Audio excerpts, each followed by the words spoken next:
صلی علی سیدنا و مولانا محمد وعلی آلہ وصحبہ وبارک وسلم وصلی علیہ الصلاۃ والسلام علیک یا سیدی یا رسول اللہ وعلی آلک واصحابک یا سیدی یا حبیب اللہ الصلاۃ والسلام علیک یا رحمۃ للعالمین وعلی آلک واصحابک یا شفیع المذنبین نحمدہ ونصلی ونسلم علی سیدنا و مولانا محمد رسولہ النبی الامین المکین الحنین الکریم الرؤوف الرحیم اما بعد فاعوذ باللہ من الشیطان الرجیم بسم اللہ الرحمن الرحیم وَقَضَى رَبُّكَ أَلَّا تَعْبُدُوا إِلَّا إِيَّاهُ وَبِالْوَالِدَيْنِ إِحْسَانًا إِمَّا يَبْلُغَنَّ عِندَكَ الْكِبَرَ أَحَدُهُمَا أَوْ كِلَاهُمَا فَلَا تَقُل لَّهُمَا أُفٍّ وَلَا تَنْهَرْهُمَا وَقُل لَّهُمَا قَوْلًا كَرِيمًا وَاخْفِضْ لَهُمَا جَنَاحَ الذُّلِّ مِنَ الرَّحْمَةِ وَقُل رَّبِّ ارْحَمْهُمَا كَمَا رَبَّيَانِي صَغِيرًا صدق اللہ العظیم وصدق رسولہ النبی الکریم ونحن علی ذلک لمن الشاہدین والشاکرین والحمد للہ رب العالمین۔ حمد و صلاۃ کے بعد لائق صد احترام علماء ذی وقار، مہمانان گرامی، قائدین اور کارکنان تحریک منہاج القرآن، منتظمین محفل، حاضرین و سامعین، اللہ اور اس کے حبیب صلی اللہ علیہ وسلم کا فضل و کرم ہے جس کے صدقے سے ہم سب ایصال ثواب کی اس بابرکت محفل کے اندر حاضر ہیں۔ دعا کریں اللہ تبارک و تعالی یہ تمام انتظام و انصرام اور ہم سب کی حاضری اور شرکت اپنی بارگاہ میں قبول و منظور فرمائے۔ ہمارے بھائی محترم علامہ احسن وقاص صاحب اور ان کے بھائیوں نے اپنے والدین کے ایصال ثواب کے لیے اور بالخصوص اپنے والد حاجی ارشد جاوید صاحب ان کے ایصال ثواب کے لیے آج کی اس بابرکت محفل کو منسوب کیا ہے۔ اللہ تبارک و تعالیٰ کی بارگاہ میں التجا ہے کہ ان کے والدین کو اور ان کے آباء و اجداد میں سے جو لوگ بھی دنیا فانی سے چلے گئے ان تمام کو بلندی درجات عطا فرمائے، اور ہم تمام حاضرین کے آباء و اجداد اور حقدار جو بھی رخصت ہو گئے دنیا فانی سے، اللہ تبارک و تعالی ان تمام کی قبور پر بے حساب رحمتوں کا نزول فرمائے۔ موقع کی مناسبت سے چند کلمات عرض کرتا ہوں، امید ہے آپ پوری توجہ کے ساتھ سماعت فرمائیں گے۔ سب سے پہلے تو میں قرآن مجید کی ان دو آیات مبارکہ کا ترجمہ آپ کی خدمت میں عرض کر دیتا ہوں، پھر ہم اپنے مضمون پر ترتیب سے گفتگو کرتے ہیں۔ اللہ رب العزت نے ارشاد فرمایا وَقَضَى رَبُّكَ أَلَّا تَعْبُدُوا إِلَّا إِيَّاهُ، اے حبیب مکرم صلی اللہ علیہ وسلم، تیرے رب نے یہ فیصلہ فرما دیا ہے کہ اس کے سوا کسی کی عبادت نہیں کی جا سکتی، اور اسی نے اپنے بارے میں یہ فیصلہ کرنے کے ساتھ پھر یہ بھی فیصلہ فرما دیا ہے کہ والدین کے ساتھ ہمیشہ احسان کیا جاتا رہے گا، والدین کے ساتھ احسان ہوگا۔ اور پھر اس کے بعد فرمایا اما یبلغن عندک الکبر احدہما او کلاہما، وہ دونوں یا ان دونوں میں سے کوئی ایک جب بڑھاپے کی عمر کو پہنچ جائیں، فلا تقل لہما اف، تو پھر یہ بھی تیرے رب کا فیصلہ ہے کہ خبردار انہیں اف تک بھی نہ کرنا، اف بھی نہیں کہنا۔ وَقُلْ لَهُمَا قَوْلًا كَرِيمًا، اور ان کے ساتھ ہمیشہ کریمانہ انداز میں بات کرنا، نرمی اور رحمت کے ساتھ بات کرنا۔ وَاخْفِضْ لَهُمَا جَنَاحَ الذُّلِّ مِنَ الرَّحْمَةِ، اور اپنی عاجزی اور انکساری کے کندھے رحمت اور شفقت کے ساتھ ان کے سامنے ہمیشہ جھکائے رکھنا، ہمیشہ اپنے کندھے جھکائے رکھنا۔ وَقُلْ رَبِّ ارْحَمْهُمَا كَمَا رَبَّيَانِي صَغِيرًا، اتنا کچھ تمہارے ذمہ ہے، مگر یہ سب کچھ جس نے کر لیا اس نے بھی حق ادا نہیں کیا، لہٰذا اپنے والدین کے حق کی ادائیگی کے لیے اس پر لازم ہے کہ وہ اللہ کی بارگاہ میں ہاتھ اٹھائے اور ہاتھ اٹھوائے اور کہے کہ اے میرے رب، تو ہی ان پر ایسی رحمت فرما جیسے انہوں نے بچپن میں میری پرورش کی تھی۔ یہ ان آیات مبارکہ کا ترجمہ ہے۔ چونکہ عام طور پر ہم اس کا ایک حصہ پڑھتے ہیں اور پھر باقی مضمون کو چھوڑ دیتے ہیں، تو اس لیے لازم ہے کہ ہم قرآن مجید کے پہلے اس بیان کو تو پڑھیں اور سنیں، اور پھر ہم والدین کی عظمت میں اور حقوق میں اگلی بات کریں۔ اور آج کی اس محفل کو جیسے میں نے عرض کیا کہ محترم حاجی ارشد جاوید صاحب اور ان کی اہلیہ اور ان کے خاندان سے جتنے لوگ چلے گئے ان کے ایصال ثواب کے ساتھ منسوب کیا گیا ہے، تو اسی طرح محترم مرحوم عزیز الدین قمر ان کے ایصال ثواب کے لیے بھی اسے موسوم اور منسوب کیا گیا ہے۔ تو باری تعالیٰ انہیں بھی بلندی درجات عطا فرمائے، ان کی قبر پر بے حساب رحمتوں کا نزول فرمائے۔ دوستان محترم، پہلا جملہ جو میں عرض کرنے لگا ہوں غور کیجئے گا اس پر۔ بندوں کے حقوق میں سے سب سے اونچا حق والدین کا ہے۔ بندوں میں سے سب سے اونچا حق والدین کا نہیں،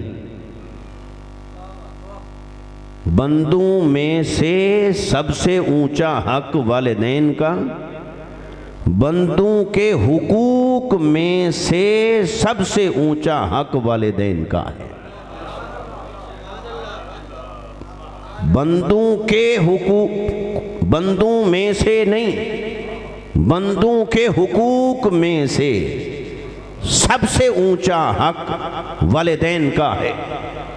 تو کوئی کہنے والا کہہ سکتا ہے کہ اس سے کیا فرق پڑا، بندوں میں سے ان کا اونچا حق ہے یا بندوں کے حقوق میں سے ان کا اونچا حق ہے؟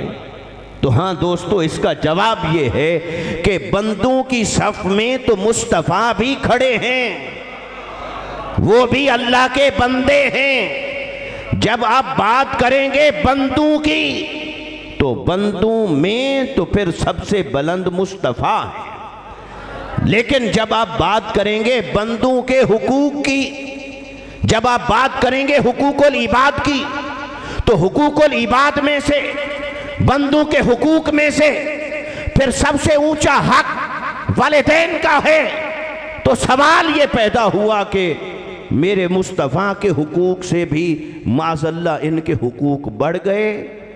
نہیں، وجہ بڑی عجیب ہے پر لذیذ ہے، اور وہ وجہ یہ ہے کہ مصطفیٰ کا شمار تو رب نے بندوں میں رکھا ہے، پر مصطفیٰ کے حقوق کا شمار بندوں کے حقوق میں نہیں رکھا، حقوق العباد میں نہیں رکھا، بلکہ مصطفیٰ کو بندوں میں رکھا، اور مصطفیٰ کے حقوق کو رب نے حقوق اللہ میں رکھا ہے۔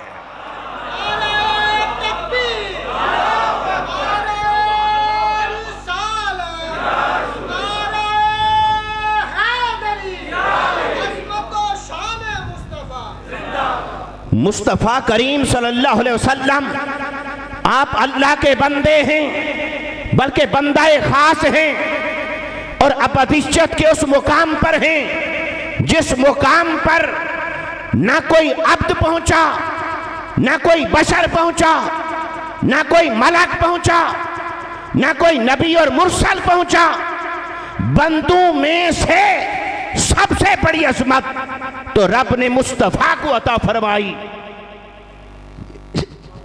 خوش آمدید، تشریف رکھیے، تھوڑا ساتھ۔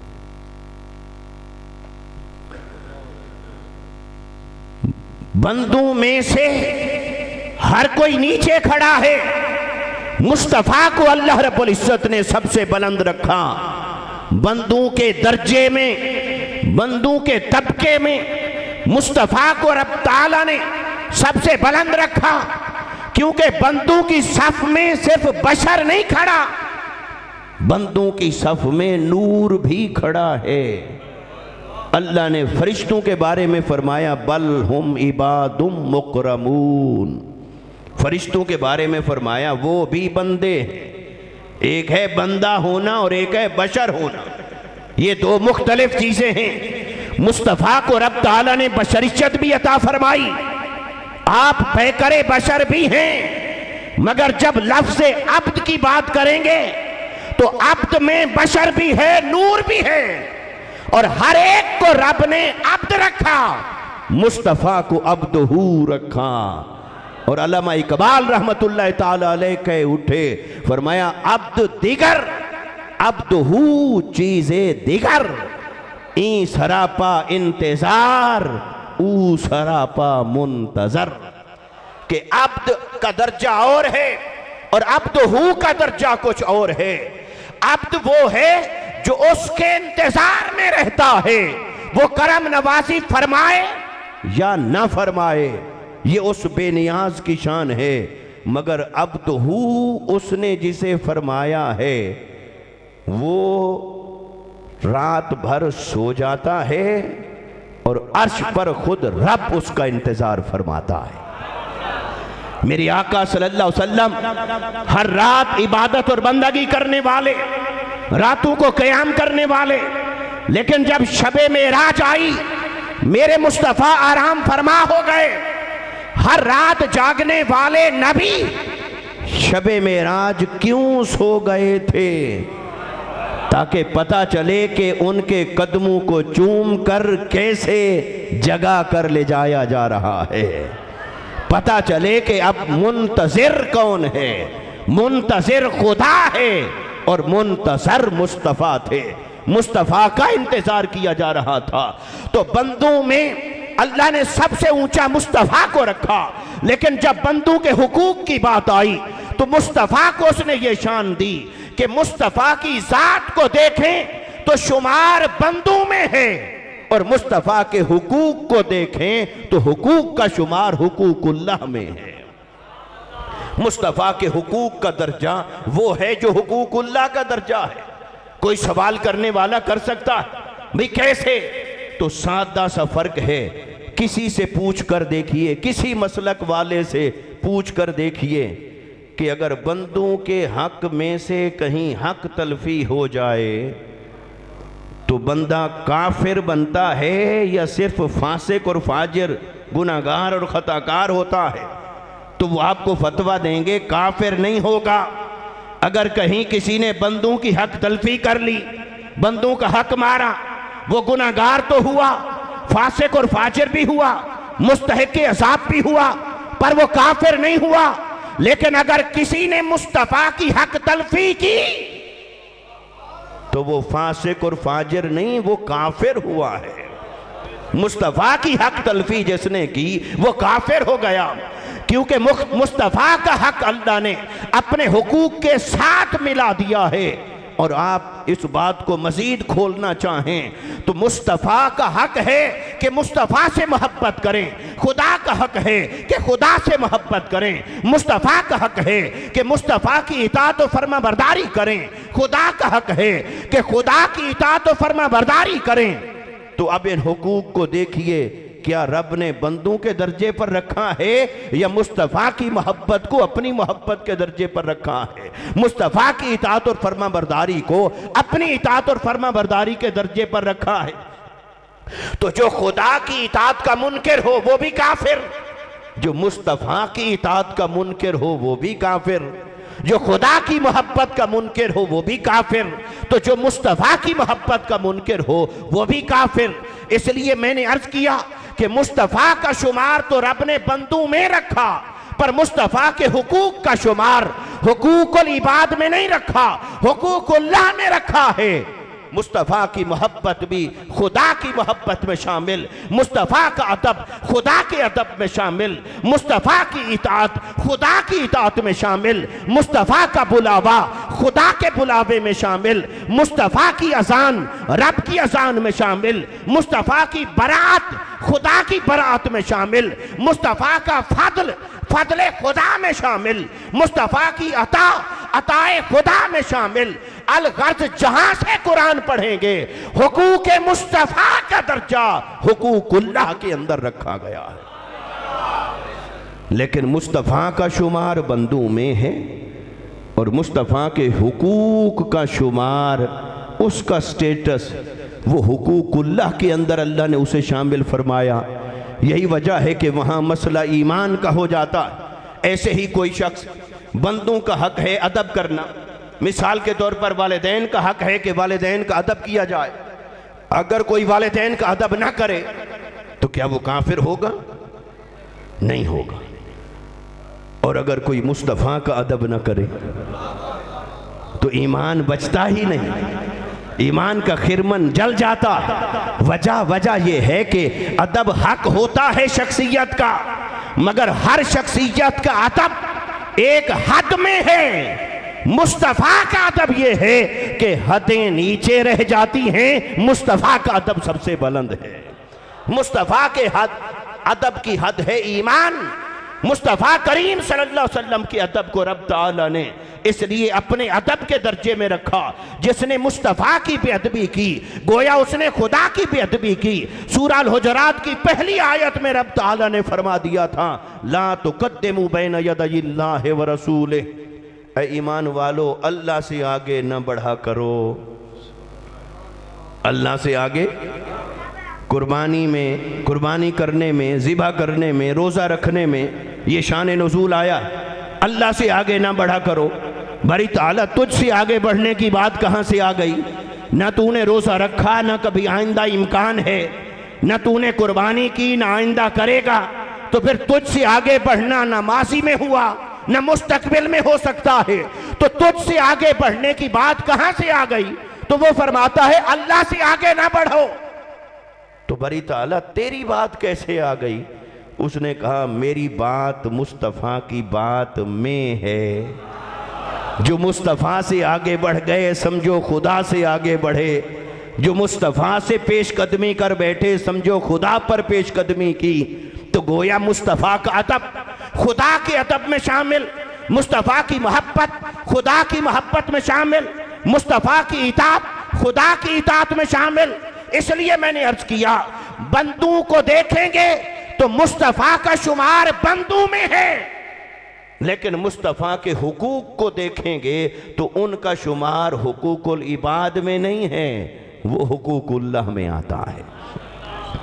اس لیے یہ بھی دو قسمیں آپ نے پڑھی تھیں، حقوق اللہ اور حقوق العباد، مگر یہ کہ رسول کے حقوق کا شمار کہاں ہے یہ بھی ذہن میں رکھ لیجئے کہ وہ حقوق اللہ کے درجے پر ہے۔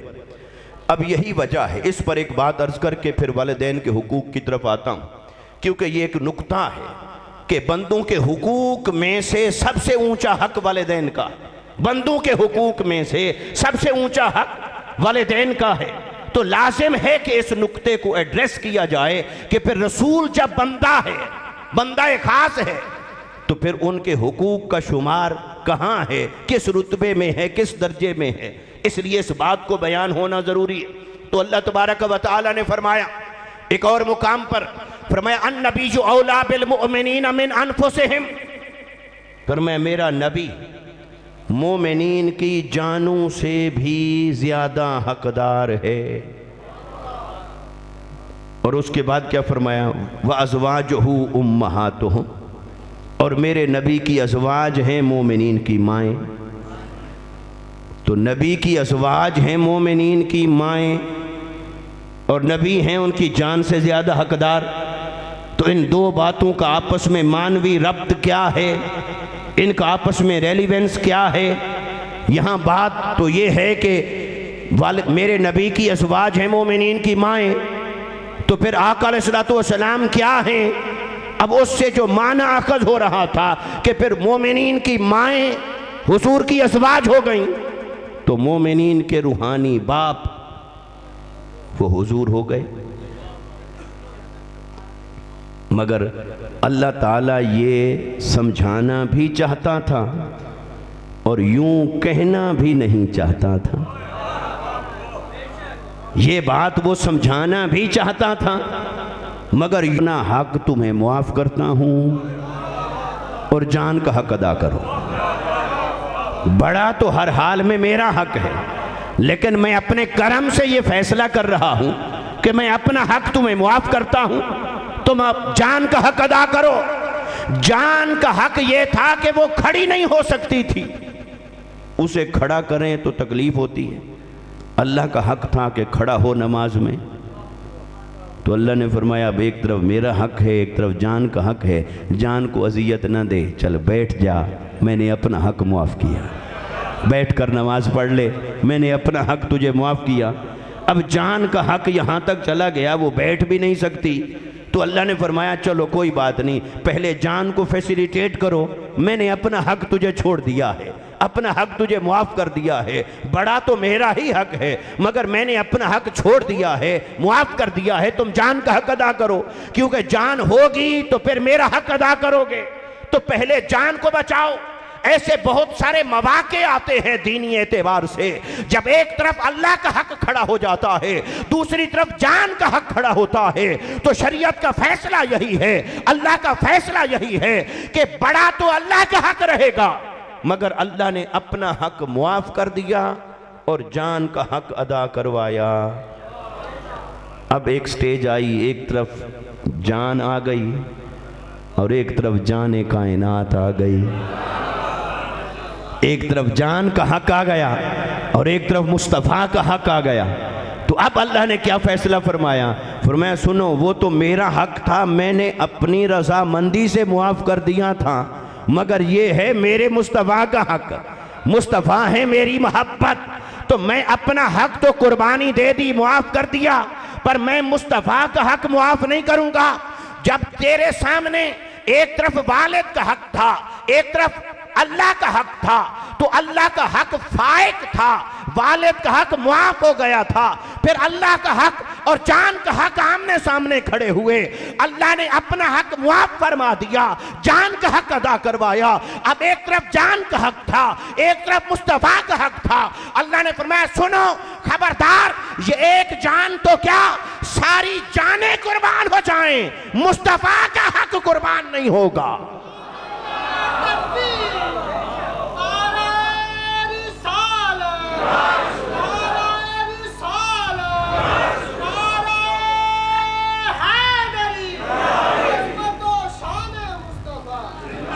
دوستو یہی وجہ ہے کہ گستاخ رسول ہر حال میں واجب القتل ہے، کیونکہ اس کے سامنے کسی کے رائٹس نہیں ہیں، ہر ایک کے رائٹ۔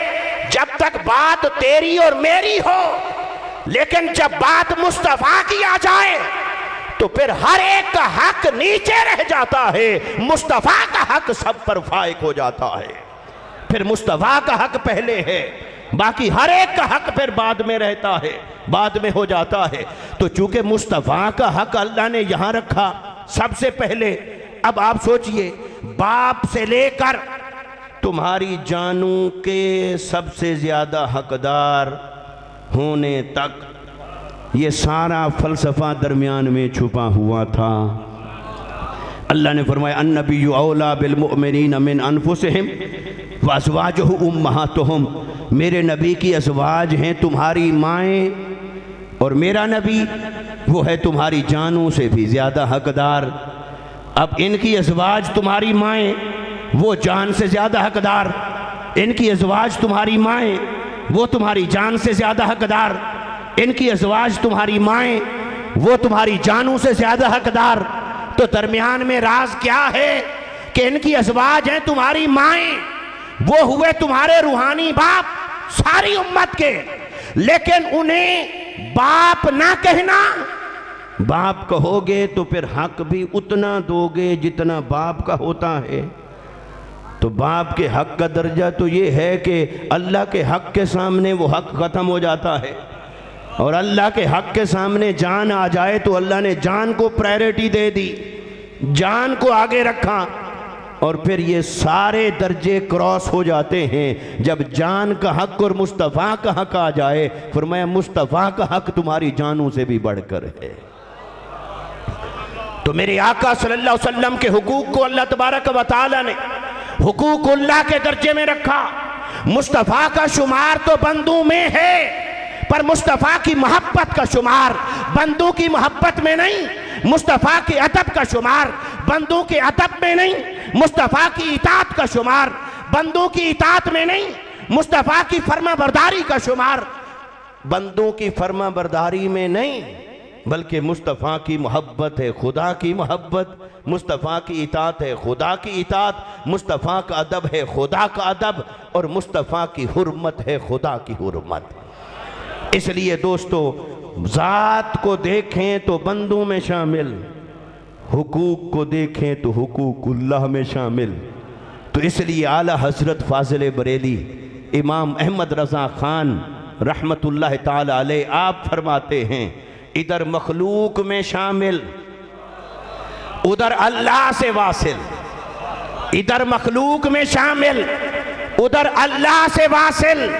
اعزاز اس برزخ کبریٰ کو ہے حرف مشدد کا کہ آپ کو ایک جہت سے دیکھیں تو آپ مخلوق میں شامل ہیں، اور دوسری جہت سے دیکھیں تو اللہ میں شامل نہیں، اللہ سے واصل ہیں، اللہ سے واصل ہیں۔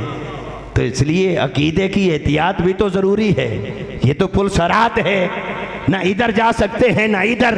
اس لیے آپ مخلوق میں شامل، تو ادھر مخلوق میں شامل، ادھر اللہ سے واصل۔ اعزاز اس برزخ کبریٰ کو ہے حرف مشدد کا۔ قربان جائیں اعلیٰ حضرت کی فقاہت پر، بصیرت پر، علم پر اور عشق مصطفیٰ پر، کہ انہوں نے دیکھا کہ حقیقت محمدیہ کی، معرفت محمدی کی سبق یہ پڑھانا ہے تو کس کو پڑھاؤں، وہ تو کوئی عارف ہو تو پڑھے۔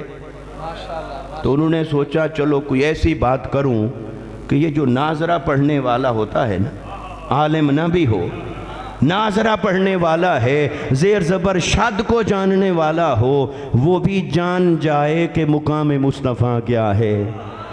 تو زیر زبر شد کو جاننے والا بھی جان جائے کہ مقام مصطفیٰ کیا ہے۔ تو انہوں نے کیسے اس شعر کے اندر سمجھا دیا، فرمایا کہ آپ ہیں گویا حرف مشدد۔ تو حرف مشدد کیا ہوتا ہے؟ جس حرف کے اوپر، الفابیٹ کے اوپر شد آ جائے تو شد کا فنکشن کیا ہے؟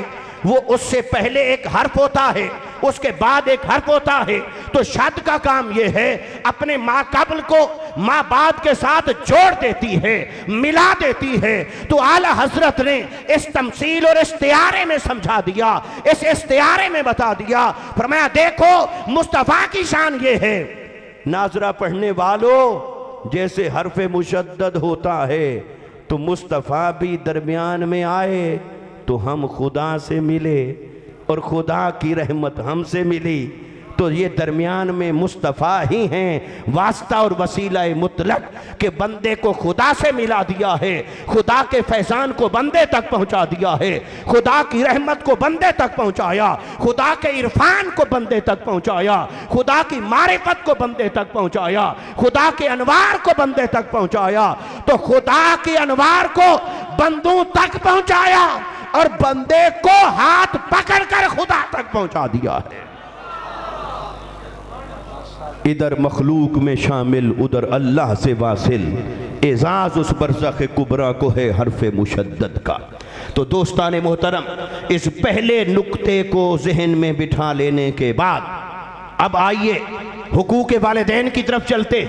یہ پہلا نقطہ، اس کو سمرائز کر لیں اس جملے کے اندر کہ مصطفیٰ کا شمار تو بندوں میں ہے، پر مصطفیٰ کے حقوق کا شمار حقوق العباد میں نہیں، حقوق اللہ میں۔ تو بندوں میں سے تو سب سے اونچا حق مصطفیٰ کا ہوا کہ اس کا درجہ حقوق اللہ کو جا پہنچا، لیکن بندوں کے حقوق میں سے سب سے اونچا حق وہ والدین کا۔ اور یہاں اگر ناراض نہ ہوں آپ تو شیخ بھی بعد میں ہے، پیر بھی بعد میں ہے، علماء بھی بعد میں ہیں، سب سے اونچا حق رب نے رکھا ہے والدین کا، کیونکہ والدین کے حق کو اللہ نے نص میں بیان فرمایا، نص قطعی میں بیان فرمایا اور احادیث میں بیان فرمایا۔ تو والد ہے جسمانی رشتے میں، اور پھر وہ استاذ یا شیخ وہ ہے روحانی رشتے میں۔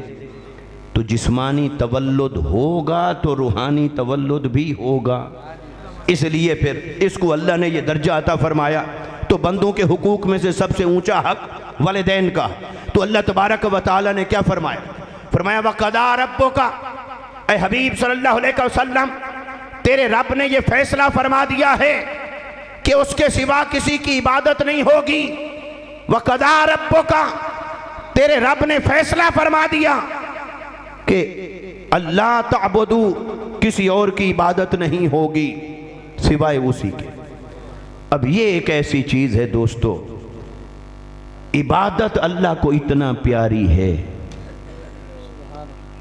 کہ اس نے اپنے نبی کو سب کچھ دیا، اپنے نبی کو حتیٰ کہ اپنا آپ بھی دیا، پر کہا حبیب میں اپنی عبادت نہیں دوں گا، اپنی عبادت نہیں دوں گا۔ یہ اس نے نبیوں کو بھی نہیں دی، مقربین کو بھی نہیں دی، اس نے کہا باقی سب کچھ عطا کروں گا پر عبادت نہیں، عبادت فقط میری، اللہ کے سوا کسی اور کی عبادت نہیں، کسی اور کی بندگی نہیں۔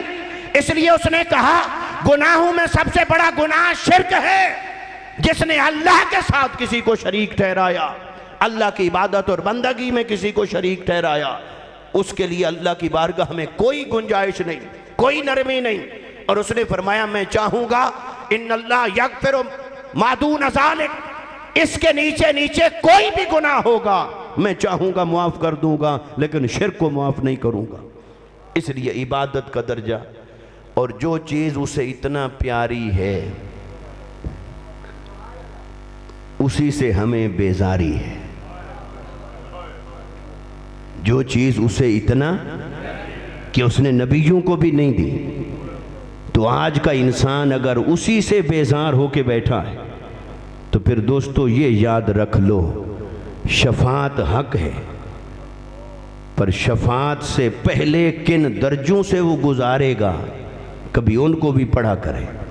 شفاعت حق ہے کلمہ پڑھنے والے کے لیے، لیکن وہ بھی تو طبقہ ہوگا جن کو حضور جہنم سے نکالیں گے۔ تو کیا آپ عبادت کو چھوڑ کر بیٹھے ہیں اور اپنے آپ کو راضی کر کے بیٹھے ہیں کہ معاذ اللہ ہم ان میں سے ہو جائیں کہ جن کو جہنم سے حضور نکالیں؟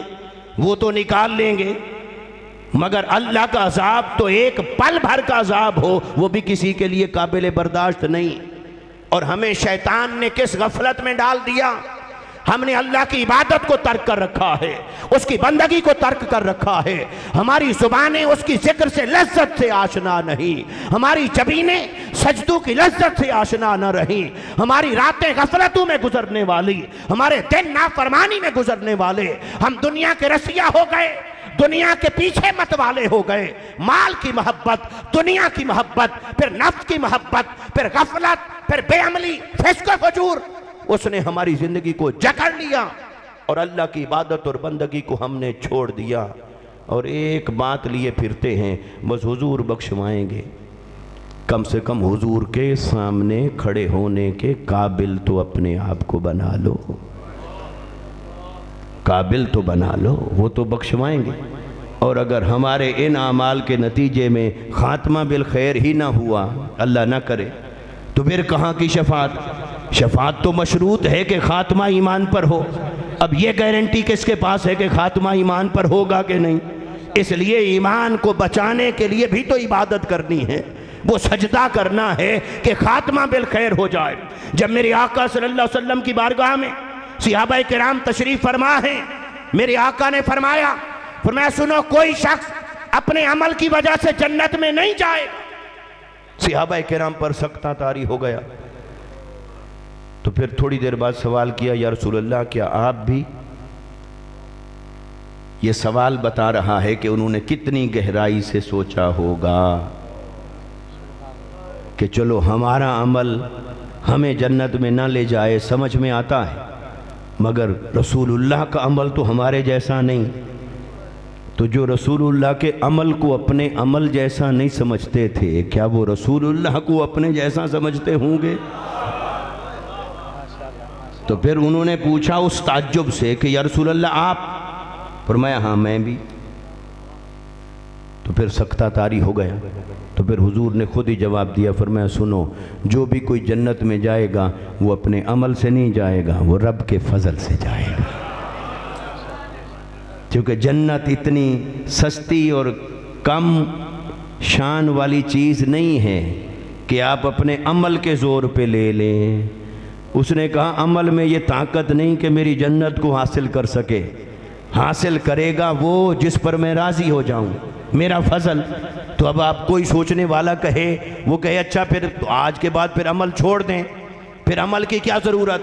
ہاں اسی نقطے تک آپ کو لانا تھا کہ جب میرے آقا صلی اللہ علیہ وسلم نے یہ فرمایا کہ جو بھی جنت میں جائے گا وہ اللہ کے فضل سے جنت میں جائے گا، تو یہ عبادت کیوں ہے؟ یہ عمل کیوں ہے؟ یہ دن رات کی مشقت، ریاست اور مجاہدہ کیوں ہے؟ یہ اولیاء اور صلحاء کے راتوں کے قیام، دن کے مجاہدے، ریاست، ختم قرآن، یہ سب کچھ کیوں ہے؟ ارے عمل کی کثرت اس لیے ہے تاکہ کسی عمل سے راضی ہو کر اس کا فضل ہمیں نصیب ہو جائے۔ معلوم نہیں اسے کون سا عمل پسند آئے، اس کے عمل کو، اس کے فضل کو حاصل کرنا ہے تو کس عمل کے ذریعے سے اس کو حاصل کیا جائے۔ بعض اوقات ساری زندگی کی عبادتیں رائے گاں ہو سکتی ہیں اور کسی کتیا کو پانی پلانا کام آ سکتا ہے، اور بسا اوقات ایسا بھی ہوتا ہے کہ چھوٹا عمل انسان کو آگے لے جاتا ہے، بسا اوقات ایسا بھی ہوتا ہے چھوٹی غفلت اور چھوٹا گناہ انسان کی زندگی بھر کی کمائی کو برباد کر دیتا۔ اس لیے ہر حال میں اللہ کی طرف دیکھتے رہیے، اللہ کے فضل کو تلاش کریں، اللہ کی رضا کو تلاش کریں۔ سجدہ کیا ہے تو اس میں سے بھی اللہ کے فضل کو تلاش کیجئے، رکوع اور قیام میں کھڑے ہیں تو اللہ کی رضا اور فضل کو تلاش کیجئے، تلاوت اور تسبیح کے اندر مصروف ہیں اس میں سے بھی اللہ کے فضل کو تلاش کیجئے، مال خرچ کیا یا واعظ و نصیحت کیا اس میں سے بھی اللہ کے فضل کو تلاش کیجئے۔ ارے بندہ خدا وہ ہے جو عمل کے باب میں بھی عمل کو پیچھے رکھتا ہے، خدا کی رضا کو پہلے رکھتا ہے۔ اس لیے آقا علیہ السلام نے اس بارے میں بہت کچھ ہمیں تلقین فرمائی، مگر دوستو پلٹ آئیے، والدین کا حق اللہ نے فرمایا میری عبادت اور بندگی سب سے پہلے اللہ کی عبادت، تو اللہ کی عبادت کا یہ پیغام دینے کے بعد، اور اللہ نے اس کے لیے یہ نہیں فرمایا میں تمہیں عبادت کے لیے کہتا ہوں، ایڈوائس دیتا ہوں، ریکمینڈ کرتا ہوں یا کہتا ہوں، نہیں، فرمایا وَقَضَىٰ، تیرے رب نے یہ فیصلہ کر دیا ہے، تیرے رب نے تو فیصلہ، سوچئے اس میں کتنی سختی پائی جا رہی ہے، فیصلے کے اندر کتنی قطعیت ہے، کتنی اٹل بات ہے اس کے اندر کہ تیرے رب نے فیصلہ کر دی۔ اب وہ جو رب نے فیصلہ کیا، فیصلے اس نے یہاں بیان کیے، دو فیصلے بیان کیے۔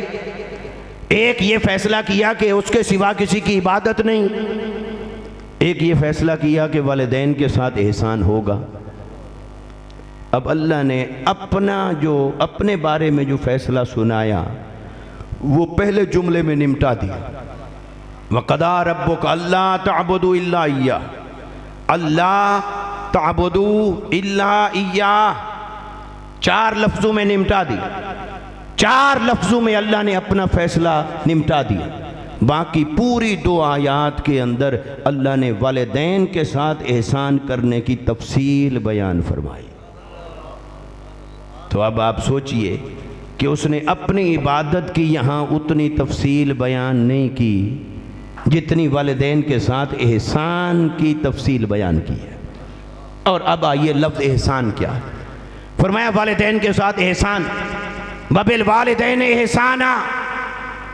آج ہمارے معاشرے کے اندر سب سے بڑا جو گناہ پھیلتا جا رہا ہے وہ والدین کی نافرمانی، اور آقا علیہ السلام نے اسے کبیرہ گناہوں میں بیان فرمایا۔ والدین کی نافرمانی وہ گناہ ہے جس گناہگار کی شب برات میں بھی توبہ قبول نہیں ہوتی۔ ان بڑے گناہوں میں ایک والدین کا نافرمان ہے۔ جن بڑے گناہ والوں کی شب قدر میں توبہ قبول نہیں ہوتی، ان بڑے گناہوں میں سے ایک والدین کا نافرمان ہے۔ تو والدین کی نافرمانی ہمارے معاشرے کا بڑھتا ہوا جرم ہے، بڑھتا ہوا گناہ ہے، اور ایسا سنگین گناہ ہے اس کی طرف کسی کی توجہ نہیں، نہ کوئی بیان کرتا ہے۔ والد سے تو نہ مولوی صاحب کو نذرانہ ملنا، نہ والد کے مریدین، نہ عقیدت مند، نہ چاہنے والے، تو اس لیے وہ بھی پیر صاحب کے فضائل تو بیان کرے گا، والد کے فضائل نہیں بیان کرے گا۔ تو اس لیے والدین اگنور کیے جا رہے ہیں ہمارے معاشرے میں۔ اولادیں آج کیا کر رہی ہیں؟ اس تناظر میں ضروری ہے کہ ہم اولاد اور والدین کے حقوق کو ایک پورے سبجیکٹ کے طور پر پڑھیں، اسے سمجھیں، اسے اپنی عملی زندگی کا حصہ بنائیں۔ اب آئیے لفظ احسان، فرمایا والدین کے ساتھ ہوگا احسان۔ احسان کیا ہے؟ عام لغوی معنی میں تو آپ ترجمہ کر دیں گے بھلائی، مگر یہ ایک ٹرمینالوجی ہے، ایک اصطلاح ہے۔ احسان کے معنی کو سمجھنے کے لیے 3 لفظوں کا کمپیریزن سمجھنا ہوگا۔ ایک لفظ ہے ظلم، پھر ایک لفظ ہے عدل، پھر ایک لفظ ہے احسان۔ ظلم کیا ہے؟ کہ کوئی آپ کے ساتھ بھلائی کرے اور آپ اس کے ساتھ بھلائی نہ کریں، یہ ظلم ہے۔ اور عدل کیا ہے؟ کوئی آپ کے ساتھ بھلائی کرے اور آپ اس کے ساتھ اتنا بھلائی کریں، عدل کے درجے تک جانے کے لیے، یعنی وہ جتنا بھلائی اس نے کی اتنا بھلائی آپ نے کی، یہ ہو گیا عدل۔ اور اس نے بھلائی کی اور آپ نے نہ کی، یہ ہو گیا ظلم۔ اور احسان کیا ہے؟ احسان یہ نہیں کہ اس نے جتنا بھلائی کی آپ اتنا بھلائی اس کے ساتھ کریں۔ احسان یہ ہے کہ جتنا بھلائی اس نے کی آپ اس سے بڑھ کر اس کے ساتھ بھلائی کریں، یہ ہوگا احسان۔ اور اگر اتنا کریں گے تو بھی احسان نہیں، اور اگر اس سے کم کریں گے تو وہ ہے ہی ظلم۔ اب آپ بتائیے، روئے زمین پر کوئی بیٹا یا بیٹی ایسی ہے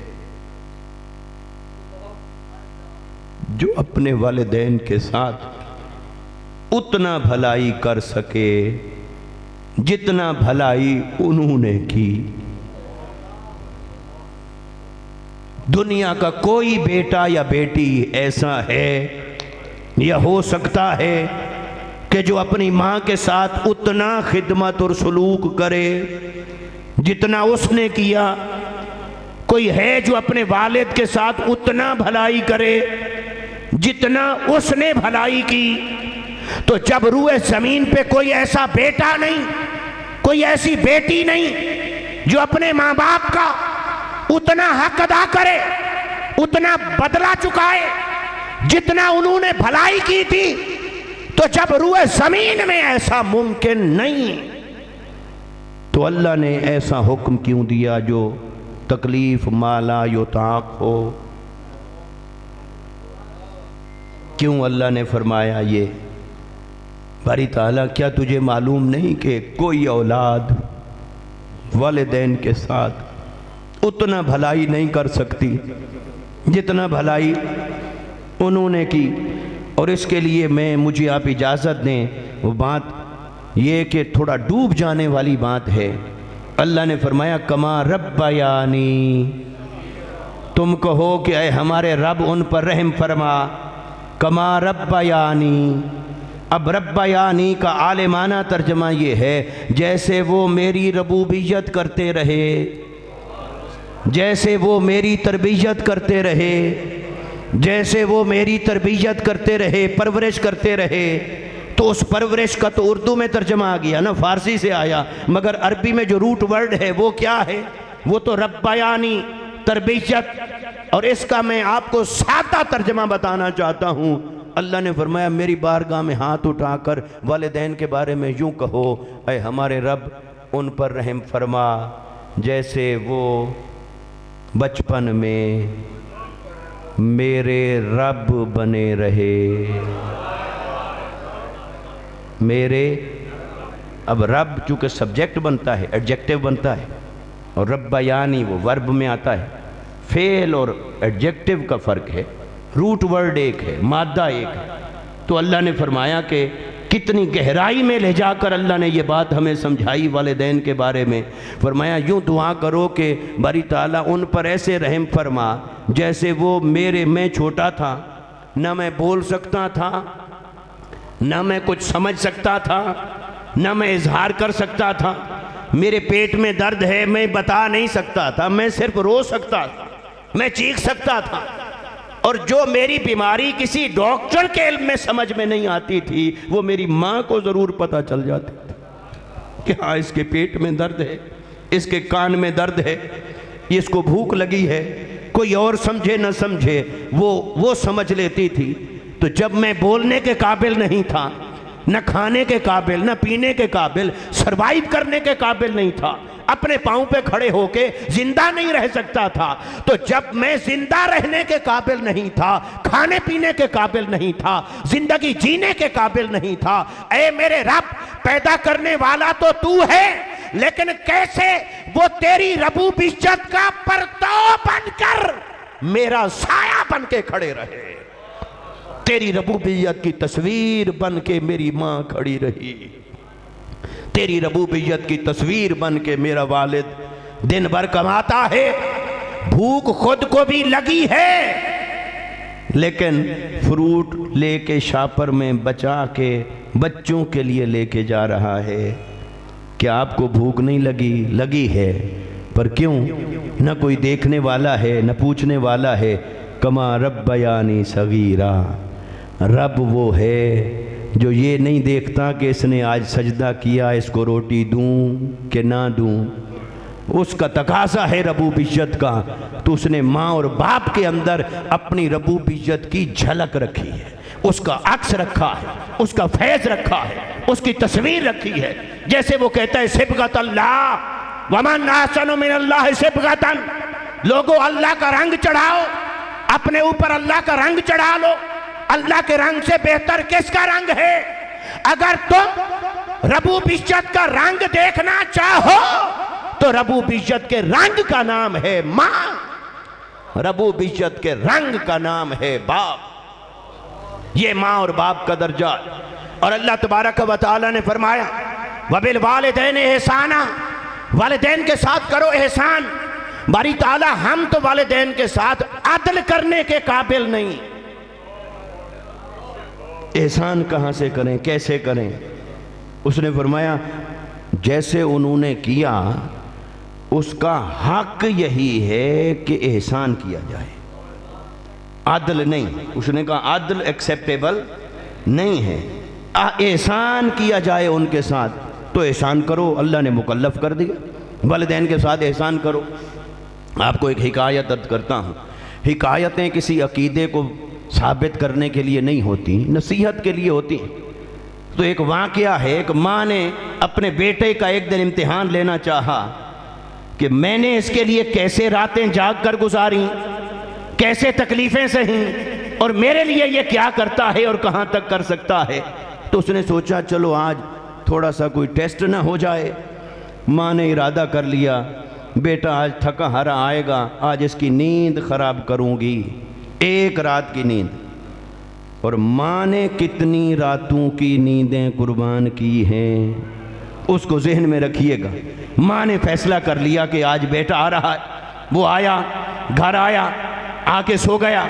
ماں نے آج فیصلہ کیا میں جاگوں گی۔ وہ اپنے کمرے میں ہیں، جب اس نے اندازہ لگا لیا کہ اتنی دیر میں اب نیند آ گئی ہوگی، آ گئی ہوگی، اس نے وہاں سے آواز دی بیٹا۔ وہ اٹھا، آیا، اس نے کہا جی اماں جان کیا ہے؟ اس نے کہا دیکھو دروازے کے باہر کوئی شور آ رہا ہے، ذرا دیکھ کے آؤ۔ تو وہ گیا، اس نے دیکھا دروازے کے باہر، سردیوں کی راتیں ہوں اگر، کچھ بھی نہیں تھا۔ وہ پھر کے واپس آیا، اس نے کہا اماں جان بالکل کچھ نہیں، آپ تسلی رکھیں، آپ آرام سے سوئیں۔ کہا ٹھیک ہے بیٹا شکریہ۔ وہ گیا پھر سویا۔ اب اسے آدھا گھنٹہ لگا پھر سونے میں، نیند کے آنے تک۔ بس وہ نیند کے آنے تک اس نے انتظار کیا کہ اب آ گئی ہوگی۔ توجہ کرتے جائیں نا کہ اب نیند آ گئی ہوگی۔ اس نے پھر آواز دی، اس نے کہا بیٹا ذرا ادھر آنا، وہ شور ہے کوئی، مجھے شور آ رہا ہے۔ وہ پھر اٹھا تو صحیح، مگر اس کے لہجے میں جو پہلے مٹھاس تھی اب وہ مٹھاس نہیں تھی۔ وہ اٹھا، چپ کر کے آیا، منہ بند کر کے۔ اس نے کہا کیا ہے؟ اس نے کہا باہر دیکھو شور ہے۔ وہ باہر گیا، واپس آیا، اس نے کہا کچھ نہیں ہے، سو جائیں۔ اب لہجے کی مٹھاس جاتی رہی تھی، دوسری بار جاگنا پڑا، لہجے کی مٹھاس جاتی رہی۔ ماں نے کہا چلو فرق تو میں نوٹ کر رہی ہوں، مگر دیکھتی ہوں کہاں تک جاتے ہو۔ اس نے کہا چلو کوئی بات نہیں، سو جاؤ۔ وہ پھر سو گیا۔ اس نے اندازہ لگایا کہ اب اسے پھر نیند آ گئی ہوگی۔ ماں نے پھر جگایا، بلایا، کہا بیٹا آؤ، یہ شور ہے، مجھے تنگ کر رہا ہے۔ وہ پھر اٹھا، اب اس کے لہجے میں تلخی آ گئی۔ اس نے کہا کیا ہے؟ اس نے کہا دیکھو شور ہے باہر۔ واپس آیا، دروازہ زور سے مارا۔ اس نے کہا کوئی شور نہیں ہے، کچھ نہیں ہے، وہم ہے آپ کا، سو جائیں۔ پھر سو گیا۔ ماں نے پھر چوتھی بار بلایا، چوتھی بار پھر بلایا، چوتھی بار آیا، وہ دروازے تک نہیں گیا۔ وہ ماں کو الا بلا سنانے لگ گیا کہ دن بھر کام کریں، محنت کریں، مشقت کریں، تھکے ہارے آئیں، گھر ہوتا ہے سکون کے لیے، 2 لمحے نیند کے نہیں میسر، آرام کی نیند نہیں میسر، یہاں سونے کے لیے۔ تو ماں نے کہا بیٹا ذرا ادھر آؤ، بیٹھو، میرے پاس بیٹھو ذرا۔ مجھے بھی پتا تھا کوئی وہم نہیں، آپ نے اتنی باتیں مجھے سنا دیں کہ نفسیاتی مریض ہو گئی ہو، مرض ہے، وہم ہے، یہ ہے، وہ ہے، بیٹھو ذرا۔ کچھ نہیں تھا، نہ پہلے کچھ تھا، نہ چوتھی بار کچھ تھا فقط اتنا کہ آج میں نے چاہا، مجھے رات وہ یاد آ گئی تھی جو میں نے تیری محبت میں گزاری تھی۔ جب تو چھوٹا تھا، سونے کے لیے جگہ نہ ہوتی تھی پاس، میں نے تجھے سلایا، میں اپنی نیند قربان کرتی رہتی تھی، ذرا سا تو سائیڈ بدلتا میں جاگ جاتی، تو کروٹ بدلتا میں جاگ جاتی، میں پہلے تیرا خیال کرتی پھر اپنا کرتی۔ اور ایک بار تو نے دن کے وقت میں مجھ سے ایک سوال کیا، دوسری بار سوال کیا، چوتھی بار سوال کیا، مگر ہر بار تیرے سوال کے جواب میں ماں کی مٹھاس بڑھتی جا رہی تھی۔ کہ میرے بیٹے کو پتہ نہیں کیا ہے، پتہ نہیں وہ اضطراب کیا ہے، بے چینی کیا ہے، تکلیف کیا ہے۔ میری ہر بار مٹھاس بڑھتی جا رہی تھی، تیری ہر بار کڑواہٹ بدلتی جا رہی تھی۔ بیٹا تھا کچھ نہیں، بس اتنا سمجھانا تھا کہ ماں کتنی راتیں جاگ کر نیند قربان کر کے کیسے پرورش کرتی ہے، کبھی یہ بھی سوچ لینا۔ آج کتنے ایسے اولاد ہیں، لوگ ہیں، والد اگر مانگ لے بیٹا 100 روپیہ دے دو، 200 500 میرا سوٹ لے آنا، کپڑے لے آنا، میرے لیے فروٹ لے آنا، کیا جواب دیتے؟ کتنے ایسے لوگ ہیں جنہوں نے اپنے والدین کو یہ جواب دیا ہوگا، میں کہاں سے پوری کروں؟ سوچئے، اپنے آپ کو سوچ لیجئے، میں کہاں سے پوری کروں؟ کتنے ایسے لوگ ہیں جنہوں نے یہ جواب دیا ہوگا اپنے باپ کو کہ میں پہلے اپنی اولاد کی کروں یا آپ کی کروں؟ میں اپنی ضرورتیں پوری کروں یا آپ کی کروں؟ میرے اپنے گھر چولہا نہیں جلتا، میں ان کو دیکھوں کہ آپ کو دیکھوں؟ کتنے لوگوں نے یہ جواب دیا ہوگا اپنے والدین کو، اپنی ماں اور باپ کو؟ مگر کبھی سوچا کہ جب باپ کماتا تھا، کما کے آ رہا ہوتا تھا تھکا ہارا، وہ نہ اپنے تن کے کپڑے خریدتا، نہ اپنی پسند کی غذا کو خریدتا تھا، نہ کھانا خریدتا، نہ مزے کرتا، وہ سارا کچھ پیٹ سے وہ بچا بچا کے لے آتا کہ گھر میں میرے بچے ہیں، اولاد ہے۔ یہ ہے ماں اور یہ ہے باپ، اور یہ ہیں آج آپ۔ اگر آج آپ نے اپنے باپ کو یہ جواب دیا ہے تو جس اولاد کی خاطر والد سے تیری تلخی ہو رہی ہے، یہ تلخی تجھے پلٹ کر آئے گی، اپنی اولاد کی طرف سے آئے گی، یہ بدلہ ہے دنیا میں آئے گا۔ اس لیے تو ان کے ساتھ بھلائی کر جنہوں نے تیرے ساتھ بھلائی کی، ان کے ساتھ احسان کر جنہوں نے تیرے ساتھ احسان کیا۔ یہ تو بعد کی بات ہے، والدین کا حق اتنا ہے کہ اللہ نے وہ حق سمجھانے کے لیے یہ مثال دی ہے، احسان کا لفظ فرمایا ہے کہ اے بندے، والدین کی شان تو یہ ہے کہ والدین کے ساتھ احسان کرو۔ تو بندے نے عرض کی باری تعالیٰ میں تو عدل کرنے کے قابل نہیں، احسان کہاں سے کروں؟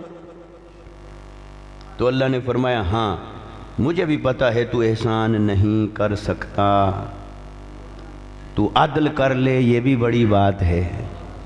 مجھے پتا ہے تو احسان نہیں کر سکتا، مگر تجھے احساس دلانے کے لیے میں نے یہ لفظ استعمال کیا ہے کہ حق تو یہ ہے کہ احسان کر سکتے ہوتے، مگر احسان تمہارے بس میں نہیں، تو احساس تو پیدا کرو اپنے من میں کہ والدین کا حق کتنا ہے۔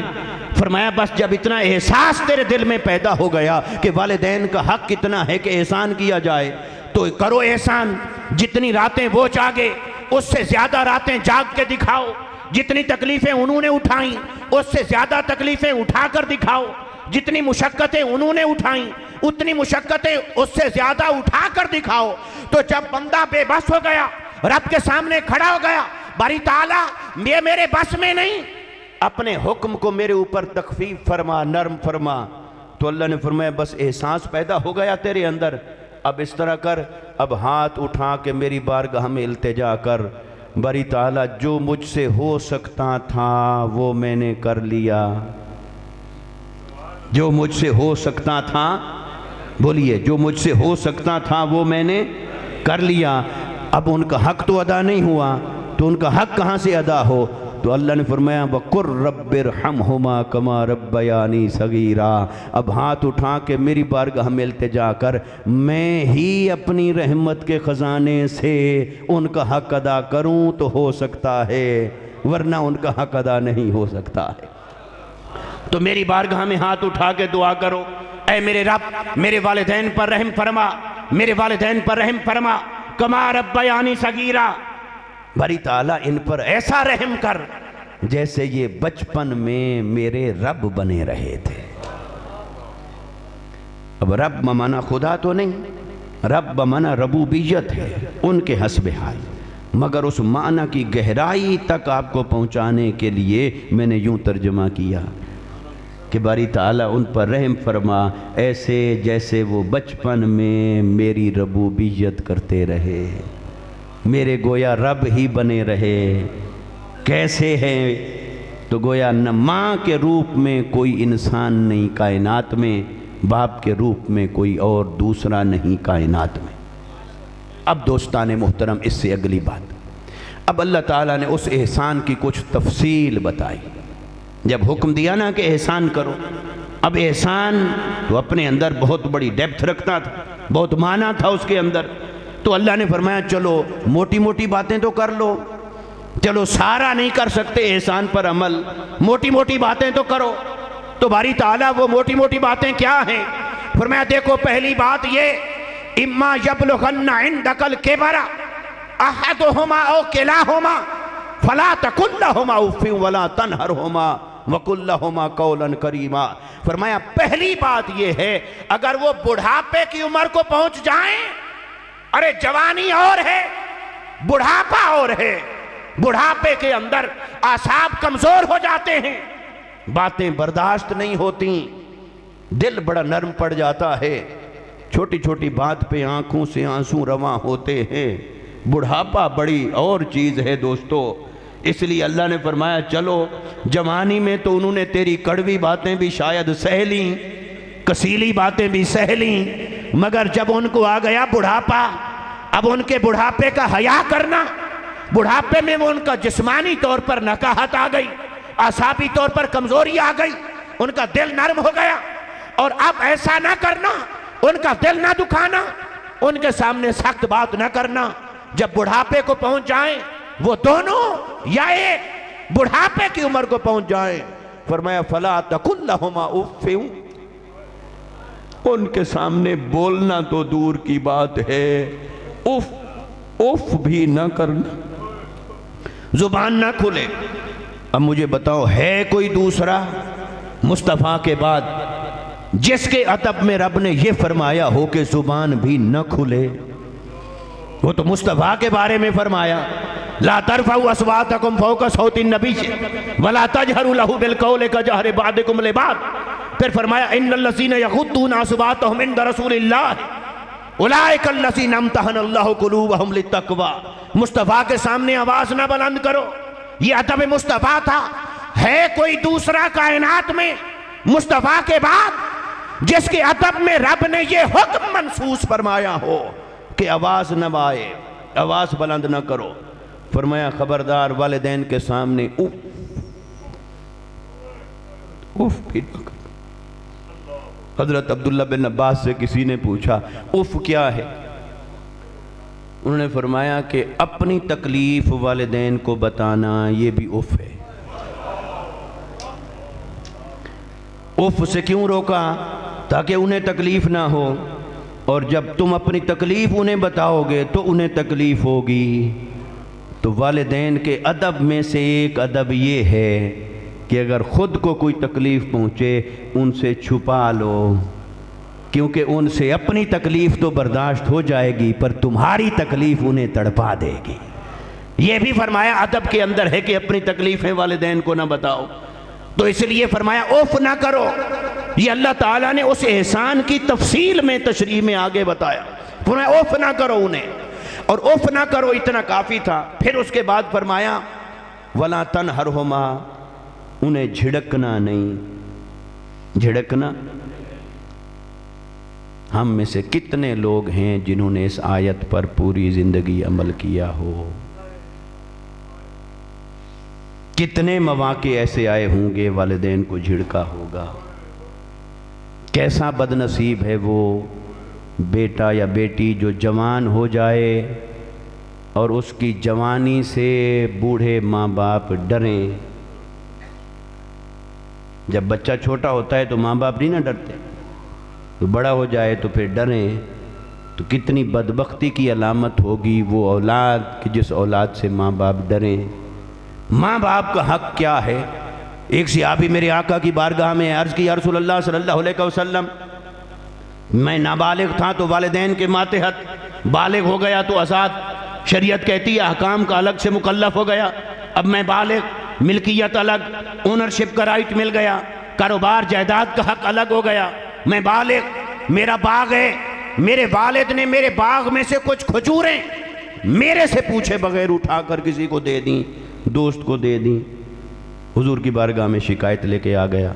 میرے آقا نے اس کے چہرے کی طرف دیکھا، فرمایا تیرے باغ کی کھجوریں انہوں نے تیرے پوچھے بغیر دے دیں. سن، ان کا حق یہ ہے اگر یہ تجھے بھی بیچ دیں تو رب ان سے یہ بھی نہیں پوچھے گا. حالانکہ کسی انسان کو بیچنا شریعت میں جائز نہیں ہے، مگر آقا علیہ السلام نے ایک ناممکن کو فرض کرتے ہوئے مثال دے کر اسے سمجھایا. فرمایا اگر یہ تجھے بھی بیچ دیں تو ان کا رب ان سے نہیں پوچھے گا. تم پوچھتے ہو کہ میری کھجوریں اٹھا کے دے دیں، تو کتنا حق ہے والدین کا، اتنا حق والدین کا. تو فرمایا انہیں جھڑکنا نہیں، بڑھاپے میں پہنچ جائیں. اچھا اتنا کافی تھا. پھر کہا آگے، پھر فرمایا کہ وَقُلْ لَهُمَا قَوْلًا كَرِيمًا، اور ان کے ساتھ بہت نرم بات کرنا. اب 3 باتوں کا تعلق بولنے کے ساتھ ہے. کس کے ساتھ ہے؟ اب قرآن بولنے کے لیے ایک ہی بات کافی نہیں تھی. قرآن نے کہہ دیا اف نہ کرنا. ایک کہا اف نہ کرنا، پھر کہا جھڑکنا نہیں، پھر کہا نرم بات کرنا. 3 باتیں کیوں کی؟ اس لیے کہ اولادیں اکثر اذیت دیتی ہیں والدین کو زبان سے. جسم سے اذیت دینے کی نوبت تو شاید کہیں بدبخت ہو کوئی، مگر جو اذیت جس کا ہم خیال نہیں کرتے وہ ہوتی ہے زبان سے. زبان سے اذیت دیتے رہتے، اور اللہ نے زبان کی اذیت کو سٹاپ لگانے کے لیے، اسے روکنے کے لیے 3 حکم نازل فرمائے، کیونکہ یہ اکثر تھا عمل کے اعتبار سے. اس لیے اللہ تعالیٰ نے 3 احکام دیے. فرمایا ایک تو والدین کے سامنے اف نہیں کرنا، سب سے بڑا ادب تو یہی ہے. اور اگر اس سے گزر گئے ہو تو کم سے کم جھڑکنا نہیں. اور اگر کبھی بتقاضۂ بشریت ہو گیا ہے تو اب جا انا نہ بناؤ، جا کے پھر بیٹھو، پاؤں دباؤ، پھر نرم نرم باتیں کرو، پھر نرم نرم باتیں کرو. ان کا دل پھر تمہارے بارے میں اور صاف ہو جائے گا. ورنہ اس نے کیا کہا؟ فرمایا والد کی رضا میں اللہ کی رضا ہے، اور والد کی ناراضگی میں رب کی ناراضگی ہے. یہ جو میرے آقا صلی اللہ علیہ وسلم نے ماں کے بارے میں فرمایا اور باپ کے بارے میں فرمایا، ان دونوں کو سمجھنے کی ضرورت ہے، اس کو پوری گہرائی سے جانچنے کی ضرورت ہے. عام طور پر یہ سمجھا جاتا ہے کہ ماں افضل ہے باپ سے. اس کو نقطے کو سمجھنا ضروری ہے. دیکھیے دوستو، خدمت کے اعتبار سے ماں پہلے ہے، باپ بعد میں. کیونکہ حدیث پاک ہے، بخاری شریف کی روایت. صحابی کھڑے ہوئے، یا رسول اللہ صلی اللہ علیہ وسلم، حسن سلوک کے اعتبار سے میرا سب سے زیادہ حقدار کون؟ میرے اوپر سب سے زیادہ حق کس کا؟ فرمایا تیری ماں. وہ بیٹھ گئے. پھر پوچھا، فرمایا پھر اس کے بعد؟ فرمایا ماں. پھر پوچھا پھر کون؟ فرمایا تیری ماں. چوتھی بار فرمایا تیرے باپ. تو حسن سلوک اور خدمت کے اعتبار سے آگے کون ہے؟ بولیے بولیے. خدمت کے اعتبار سے آگے کون ہے؟ کیونکہ ماں نے خدمت بڑی کی ہے. مگر فرما برداری کے اعتبار سے آگے ماں نہیں، فرما برداری کے اعتبار سے آگے باپ ہے. کبھی کہتے ہیں نا بھی ایک طرف ماں یہ کہتی ہے، باپ یہ کہتا ہے اب میں کیا کروں، تو پھر وہ بندہ کیا کرتا ہے؟ جدھر اس کو فائدہ ہوتا ہے، کبھی باپ کے حصے میں چلا گیا، کبھی ماں کے حصے میں چلا گیا.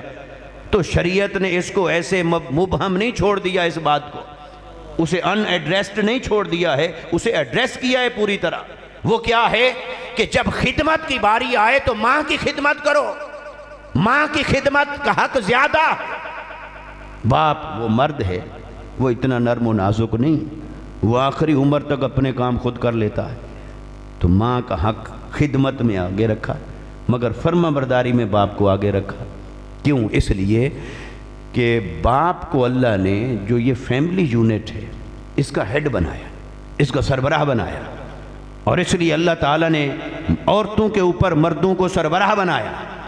اور قرآن مجید نے جب مردوں کو عورتوں پر سربراہ بنایا ہے تو وہ گھر کا جو سربراہ ہے وہ باپ ہے. گھر کی سربراہ ماں نہیں.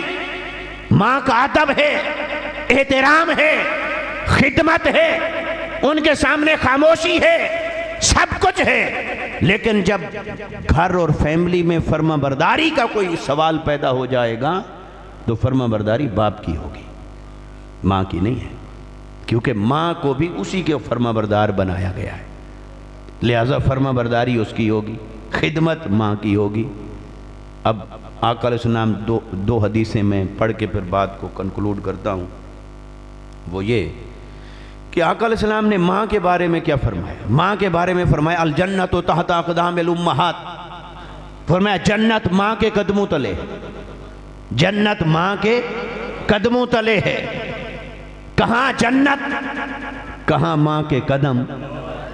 اور اللہ کی شان دیکھیے، میرے مصطفیٰ کی زبان سے جو ظاہر ہو رہی ہے، یہ نہیں فرمایا کہ جنت تیری ماں کی گود میں ہے، فرمایا جنت تیری ماں کے قدموں کے نیچے ہے۔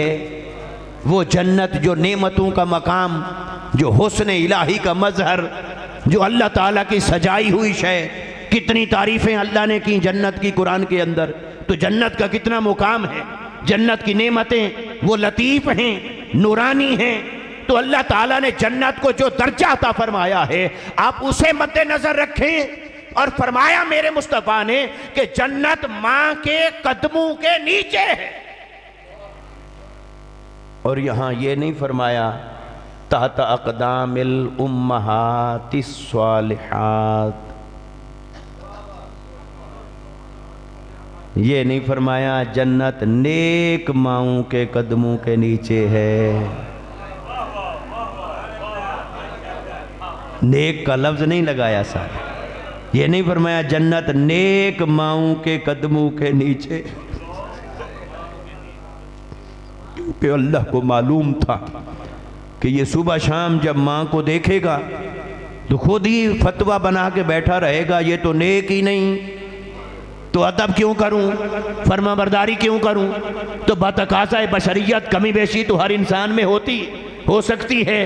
اللہ نے ہر چور دروازہ بند کر دیا، فرمایا میرے آقا صلی اللہ علیہ وسلم کو اعلان فرما دے کہ جنت نیک ماؤں کے قدموں تلے نہیں رکھی، جنت تمہاری ماں کے قدموں تلے رکھی ہے۔ وہ نیک ہے یا بد ہے وہ میں جانوں اور وہ جانے، تیرا کام نہیں کہ نیک ہے کہ نیک نہیں، وہ میرا اور اس کا معاملہ ہے، میں جانوں اور وہ جانے۔ رہی تیری جنت ہر حال میں تیرے ماں کے قدموں کے نیچے، ہر حال میں تیرے ماں کے قدموں کے نیچے، تاکہ یہ بہانہ نہ بنائے کوئی کہ میرے ماں باپ تو ایسے ہیں میں کیوں فرما برداری کروں، تم ہر حال میں فرما برداری کرو۔ اور شیخ الاسلام ڈاکٹر محمد طاہر القادری مدظ العالی، انہوں نے جب اس حدیث پاک کو ہمیں پڑھایا، انہوں نے کیا خوبصورت نقطہ انہوں نے بتایا، وہ آپ کو عرض کرتا اور اش کر اٹھیں گے آپ۔ انہوں نے فرمایا کہ یہ حدیث جب آقا علیہ السلام نے فرمائی تو سوال یہ پیدا ہوتا ہے کہ کون سامنے بیٹھا ہو جس کو حضور فرما رہے ہوں، یعنی حضور نے کسی کو تو اپنا مخاطب بنا کے یہ بات کی ہے نا، تو ایڈریس ہی کون تھا، کس کو حضور مخاطب ہو کر یہ بات بتا رہے تھے؟ اگر تو حضور اولاد کو سامنے بٹھا کر یہ فرما رہے ہیں کہ تمہاری کہ جنت ماں کے قدموں کے نیچے ہے، جنت ماں کے قدموں کے نیچے، اگر اولاد کو یہ پڑھایا جا رہا ہے تو معنی یہی ہے جو گزر چکا کہ وہ نیک ہے یا بد ہے چھوڑ، تیری جنت تیری ماں کے قدموں کے نیچے۔ اور اگر میرے آقا ماؤں کو ایڈریس کر رہے تھے اس میں، یہ بھی تو ہو سکتا ہے نا کہ حضور یہ ماں کو فرما رہے ہیں، یعنی مائیں سامنے بیٹھی ہیں اور حضور فرما رہے ہیں جنت ماؤں کے قدموں کے نیچے ہے، تو پھر معنی کیا بنے گا؟ پھر معنی بنے گا کہ اے ماں تیری اولاد کی جنت ہے تیرے قدموں کے نیچے، اب تو دیکھ تیرا قدم کس راستے پر ہے، اب تو اپنے قدم کو سنبھال کے رکھنا، اگر تیرا اپنا قدم جنت کے راستے پر ہوگا تو تیری اولاد کی جنت وہیں سے نکل آئے گی، اور اگر تیرا اپنا قدم جنت کے راستے پر نہ ہوا تو پھر تیری اولاد کو بھی جنت نہیں ملے گی، پھر وہ بھی بھول بھلیوں میں زندگی گزارے گی، اس لیے اولاد کی جنت ماؤں کے قدموں تلے ہے۔ میرے مصطفیٰ جوامع الکلم ہیں، آپ نے ایک ایسی بات ارشاد فرما دی جس کو ادھر لے جائیں تو معنی بنتا ہے ماں کی فضیلت، ادھر لے جائیں تو معنی بنتا ہے ماں کا فرض، ماں کا فرض تربیت کیا ہے۔ اس لیے دوستو ہم میں سے ہر کوئی باپ کے درجے پر بھی ہے یا ہو جائے گا، اور ہم میں سے ہر کوئی اولاد کے درجے پر بھی ہے۔ اس لیے اولادوں کے درجے پر ہو تو بات یہ ہے ماں کا ادب، باپ کا ادب، باپ کی رضا، اور اگر خود باپ کے درجے پر پہنچ گئے ہو یا ماؤں کے درجے پر پہنچ گئی ہو تو پھر تمہارے لیے پیغام یہ ہے اپنی اولادوں کو خدا و مصطفیٰ کا در دکھاؤ تاکہ وہاں سے وہ تمہارا ادب سیکھ کر آئیں، پھر تمہاری خدمت کریں زندگی بھر۔ اب جو والدین روتے ہیں وہ بیٹیوں نے مرضی کر لی، پوچھا ہی نہیں، بیٹے نے مرضی کر لی، شادی میں بلایا ہی نہیں، یہ کر لیا وہ کر لیا۔ بھئی اب جو روتے ہو تو یہ رونے کا وقت نہیں ہے، رونے کا وقت یہ نہیں ہے۔ جب وہ بالکل کورا کاغذ تھا تیری گود میں تھا تب تو نے سوچا کہ اسے کیا پڑھاؤں، اسے کیا لکھاؤں، اسے کیا معرفت اور پہچان دلاؤں، اس کا اخلاق کیا بناؤں، کردار کیا بناؤں، عقیدہ کیا بناؤں، عمل اور اخلاق کیا بناؤں۔ اگر اس وقت آپ نے اسے قرآن کی راہ دکھائی ہوتی تو آج قرآن اسے تیری راہ دکھاتا۔ اس وقت اگر آپ نے اسے مصطفیٰ کا در دکھایا ہوتا تو آج یہ مصطفیٰ کے حیا میں تیرا باادب بن کے بیٹھا رہتا۔ تو نے اسے خدا اور مصطفیٰ کا در نہیں دکھایا، آج وہ نہ بے ادب ہو گیا ہے نہ فرمان ہو گیا، پھر رونا کس لیے ہے؟ اس لیے دوستو اپنے اپنے تقاضے ہیں ہمارے معاشرے کے اندر۔ اگر آپ کہیں جتنے بگاڑ ہیں، ہر بگاڑ کی اصلاح اس کی ابتدا یہاں سے ہو سکتی ہے۔ والدین اپنی اولادوں کی تربیت اچھی کر لیں اور اولادیں اپنے والدین کی فرما بردار ہو جائیں، بس یہیں سے معاشرے کا امن ہے، معاشرے کا سکون ہے، معاشرے کی سلامتی ہے، معاشرے کی اصلاح ہے۔ ہم نے اولادوں کی تربیت چھوڑ دی، اولادوں نے اپنے والدین کا تقدس اور احترام چھوڑ دیا، اس لیے برکت اٹھ گئی۔ ہر گھر میں بے چینی ہے، اضطراب ہے، وہاں پر فسق و فجور ہے، شیطانی نحوستیں ہیں، لعنتیں پڑی ہیں۔ اس لیے دوستو اس سارے نحوست سے اپنے آپ کو بچانے کے لیے ایک ہی راستہ ہے، جو راستہ خدا کی طرف جاتا ہے، جو راستہ مصطفیٰ کی طرف جاتا ہے۔ خود بھی اس راہ پر چلو، اولادوں کو بھی اس راہ پر چلاؤ تو یقیناً معاشرہ جنت نظیر بن جائے گا۔ اس لیے والدین کے حق کو سمجھنا بھی ضروری ہے، مگر والدین کا فرض بھی سمجھنا ضروری ہے کہ اولادوں کی تربیت کیسی کی جائے۔ آقا علیہ السلام نے فرمایا کہ کلکم راعٍ وکلکم مسئول عن رعیتہ، تم میں سے ہر کوئی نگہبان ہے اور ہر ایک سے اس کی رعیت پوچھی جائے گی، اور جو فیملی کا سربراہ ہے پوچھا جائے گا۔ آج آپ کو بیٹے کو جگاتے ہوئے تو یہ احساس ہوتا ہے اس کی نیند خراب ہوگی، اسے تکلیف ہوگی، تو قبر کی تکلیف کو آپ نے بھلا دیا ہے۔ وہاں جن جن چیزوں سے تکلیف ہوگی اس سے نہیں روکتے، دنیا میں جن چیزوں سے تکلیف ہوگی اس سے روکتے ہو، دنیا میں جن چیزوں سے اس کی صحت خراب ہونی ہے اس کا اہتمام کرتے ہو، جن چیزوں سے اس کی قبر برباد ہو رہی ہے ان چیزوں کا کوئی اہتمام نہیں کرتے۔ اس لیے دوستو لازم ہے والدین اپنا فرض ادا کریں، اولادیں اپنا فرض ادا کریں۔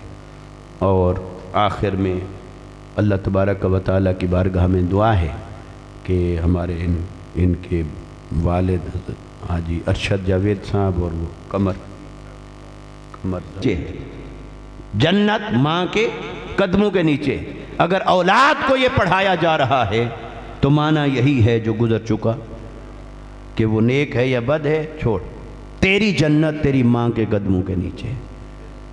اور اگر میرے آقا ماؤں کو ایڈریس کر رہے تھے اس میں، یہ بھی تو ہو سکتا ہے نا کہ حضور یہ ماں کو فرما رہے ہیں، یعنی مائیں سامنے بیٹھی ہیں اور حضور فرما رہے ہیں جنت ماؤں کے قدموں کے نیچے ہے، تو پھر معنی کیا بنے گا؟ پھر معنی بنے گا کہ اے ماں تیری اولاد کی جنت ہے تیرے قدموں کے نیچے، اب تو دیکھ تیرا قدم کس راستے پر ہے۔ اب تو اپنے قدم کو سنبھال کے رکھنا. اگر تیرا اپنا قدم جنت کے راستے پر ہوگا تو تیری اولاد کی جنت وہیں سے نکل آئے گی، اور اگر تیرا اپنا قدم جنت کے راستے پر نہ ہوا تو پھر تیری اولاد کو بھی جنت نہیں ملے گی، پھر وہ بھی بھول بھلیوں میں زندگی گزارے گی. اس لیے اولاد کی جنت ماؤں کے قدموں تلے ہے. میرے مصطفیٰ جوامع الکلم ہیں. آپ نے ایک ایسی بات ارشاد فرما دی جس کو ادھر لے جائیں تو معنی بنتا ہے ماں کی فضیلت، ادھر لے جائیں تو معنی بنتا ہے ماں کا فرض. ماں کا فرض تربیت کیا ہے؟ اس لیے دوستو، ہم میں سے ہر کوئی باپ کے درجے پر بھی ہے یا ہو جائے گا، اور ہم میں سے ہر کوئی اولاد کے درجے پر بھی ہے. اس لیے اولادوں کے درجے پر ہو تو بات یہ ہے ماں کا ادب، باپ کا ادب، باپ کی رضا. اور اگر خود باپ کے درجے پر پہنچ گئے ہو یا ماؤں کے درجے پر پہنچ گئی ہو تو پھر تمہارے لیے پیغام یہ ہے، اپنی اولادوں کو خدا و مصطفیٰ کا در دکھاؤ تاکہ وہاں سے وہ تمہارا ادب سیکھ کر آئیں، پھر تمہاری خدمت کریں زندگی بھر. اب جو والدین روتے ہیں وہ بیٹیوں نے مرضی کر لی، پوچھا ہی نہیں، بیٹے نے مرضی کر لی، شادی میں بلایا ہی نہیں، یہ کر لیا وہ کر لیا. بھئی اب جو روتے ہو تو یہ رونے کا وقت نہیں ہے، رونے کا وقت یہ نہیں ہے.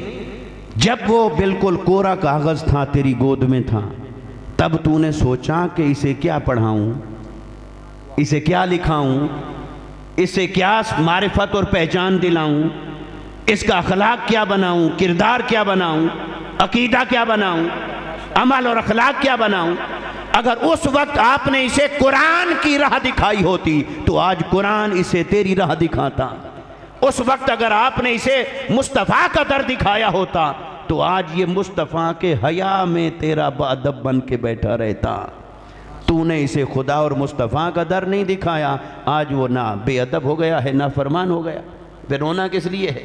اس لیے دوستو، اپنے اپنے تقاضے ہیں ہمارے معاشرے کے اندر. اگر آپ کہیں جتنے بگاڑ ہیں، ہر بگاڑ کی اصلاح اس کی ابتدا یہاں سے ہو سکتی ہے. والدین اپنی اولادوں کی تربیت اچھی کر لیں اور اولادیں اپنے والدین کی فرما بردار ہو جائیں. بس یہیں سے معاشرے کا امن ہے، معاشرے کا سکون ہے، معاشرے کی سلامتی ہے، معاشرے کی اصلاح ہے. ہم نے اولادوں کی تربیت چھوڑ دی، اولادوں نے اپنے والدین کا تقدس اور احترام چھوڑ دیا. اس لیے برکت اٹھ گئی. ہر گھر میں بے چینی ہے، اضطراب ہے، وہاں پر فسق و فجور ہے، شیطانی نحوستیں ہیں، لعنتیں پڑی ہیں. اس لیے دوستو، اس سارے نحوست سے اپنے آپ کو بچانے کے لیے ایک ہی راستہ ہے، جو راستہ خدا کی طرف جاتا ہے، جو راستہ مصطفیٰ کی طرف جاتا ہے. خود بھی اس راہ پر چلو، اولادوں کو بھی اس راہ پر چلاؤ تو یقیناً معاشرہ جنت نظیر بن جائے گا. اس لیے والدین کے حق کو سمجھنا بھی ضروری ہے، مگر والدین کا فرض بھی سمجھنا ضروری ہے کہ اولادوں کی تربیت کیسی کی جائے. آقا علیہ السلام نے فرمایا کہ کلکم راعٍ وکلکم مسئول عن رعیتہ، تم میں سے ہر کوئی نگہبان ہے اور ہر ایک سے اس کی رعیت پوچھی جائے گی، اور جو فیملی کا سربراہ ہے پوچھا جائے گا. آج آپ کو بیٹے کو جگاتے ہوئے تو یہ احساس ہوتا ہے اس کی نیند خراب ہوگی، اسے تکلیف ہوگی، تو قبر کی تکلیف کو آپ نے بھلا دیا ہے. وہاں جن جن چیزوں سے تکلیف ہوگی اس سے نہیں روکتے، دنیا میں جن چیزوں سے تکلیف ہوگی اس سے روکتے ہو. دنیا میں جن چیزوں سے اس کی صحت خراب ہونی ہے اس کا اہتمام کرتے ہو، جن چیزوں سے اس کی قبر برباد ہو رہی ہے ان چیزوں کا کوئی اہتمام نہیں کرتے. اس لیے دوستو، لازم ہے والدین اپنا فرض ادا کریں، اولادیں اپنا فرض ادا کریں. اور آخر میں اللہ تبارک و تعالیٰ کی بارگاہ میں دعا ہے کہ ہمارے ان کے والد حاجی ارشد جاوید صاحب اور وہ قمر زانی سے چلے گئے، اللہ سب کو بلندی درجات عطا فرمائے، اور ہمارے معاشرے میں اللہ تعالی ہمیں والدین کا ادب کرنے والا بنائے. وَمَا عَلَيْنَا إِلَّا الْبَلَاغُ الْمُبِينُ. احباب ذوقار، آج کی اس عظیم الشان بزم میں دور و نزدیک سے تشریف لانے والے احباب کا میں وسیم عزیز صاحب کی جانب سے، محترم جنید ارشد صاحب اور برادران کی جانب سے شکریہ ادا کرتا ہوں۔ اسپیشلی کالے کی منڈی سے محترم شاہد یعقوب صاحب جو سٹی پریس کلب کے چیئرمین ہیں، وہ تشریف لائے۔ محترم ڈاکٹر عتیق الرحمان مغل تشریف لائے، ہارٹ اسپیشلسٹ، اور تحریک منہاج القرآن کے قائدین اور کارکنان، اور جتنے بھی احباب تشریف لائے۔ میں سب کا نام نہ بھی لوں گا تو آپ کو یہ یقین ہونا چاہیے کہ آپ کی حاضری یقیناً قبول ہے۔ اور میں اب اختتامی دعا کے لیے ملتمس ہوں محترم المقام حضرت تانی صاحب مدہ ذلہ العالی، آپ دعائیہ کلمات ارشاد فرماتے ہیں۔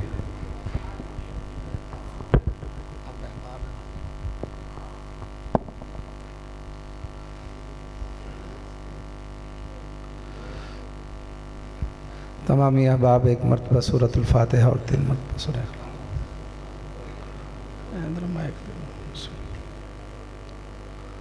الحمد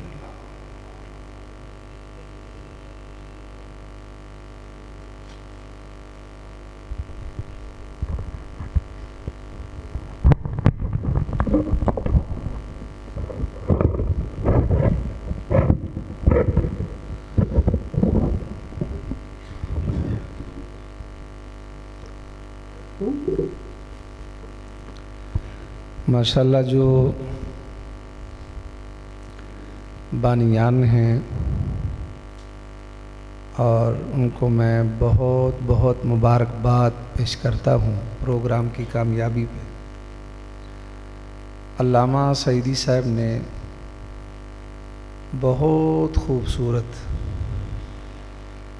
اور بڑا محققانہ، مدبرانہ، مدللانہ، پرمغز خطاب سے ہمیں مستفید کیا۔ اللہ تعالیٰ ان کی عمر میں، صحت میں، عزت میں، وقار میں برکتیں عطا فرمائے، اور جس طرح انہوں نے کوئی بھی پہلو ایسا نہیں جس کے اوپر روشنی نہ ڈالی ہو، تو یہ میں کہتا ہوں کہ یہ علامہ سعیدی صاحب کا ہی خاصہ ہے۔ بڑا خوبصورت، اور یوں محسوس ہو رہا تھا کہ جیسے الفاظ ہاتھ باندھے آگے کھڑے ہیں، کہ الفاظ کہہ رہے ہیں کہ میرا چناؤ کریں، میرا چناؤ کریں۔ اللہ تعالیٰ ان کے علم میں، عمل میں، حلم میں مزید برکتیں اور وسعتیں فرمائے۔ اور ہم مشکور ہیں، میں مسجد کا خادم ہونے کی حیثیت سے اور جمعیت علماء پاکستان وسطی پنجاب کا سینئر نائب صدر ہونے کی حیثیت سے من حیث الجماعت میں شکریہ ادا کرتا ہوں۔ علامہ صاحب نے کمال درجے کی شفقت فرماتے ہوئے اتنی مصروفیات کے باوجود تشریف لائے اور ہمارے قلوب و اذہان کو منور کیا اور ہمارے ایمانوں کو جلا بخشی۔ اللہ تعالیٰ ان کے اقبال مزید بلند فرمائے، اللہ پاک اور مزید خاص اپنی رحمتوں سے انہیں نوازے، آمین۔ اللہم صلی علی محمد وعلی آل محمد وبارک وسلم وصلی علیہ۔ ربنا آتنا فی الدنیا حسنۃ وفی الآخرۃ حسنۃ وقنا عذاب النار، وقنا عذاب القبر، وقنا عذاب الحشر، وقنا عذاب القرض، وقنا عذاب المرض، وقنا عذاب المیزان۔ یا میرا مولا، یہ جو قرآنی آیات بینات دوستوں نے پڑھ کے سورۃ الفاتحہ، سورہ اخلاص پڑھ کے میرے ملک فرمائی، میرے مولا، اور جو ثناخوان مصطفیٰ نے ثناخوانی فرمائی، قرآنی آیات بینات کی قبلہ سعیدی صاحب نے تلاوت فرمائی، حضور کی حدیثیں بیان کی، یا میرا مولا، اس سب کا جو تو نے اپنے فضل و کرم کے لائق ہمیں ثواب عطا فرمایا ہے، وہ ثواب ہم حضور علیہ السلام کی بارگاہ میں تحفتاً، عقیدتاً، محبتاً حضور کی بارگاہ میں پیش کرتے ہیں۔ یا میرا مولا قبول و منظور فرما۔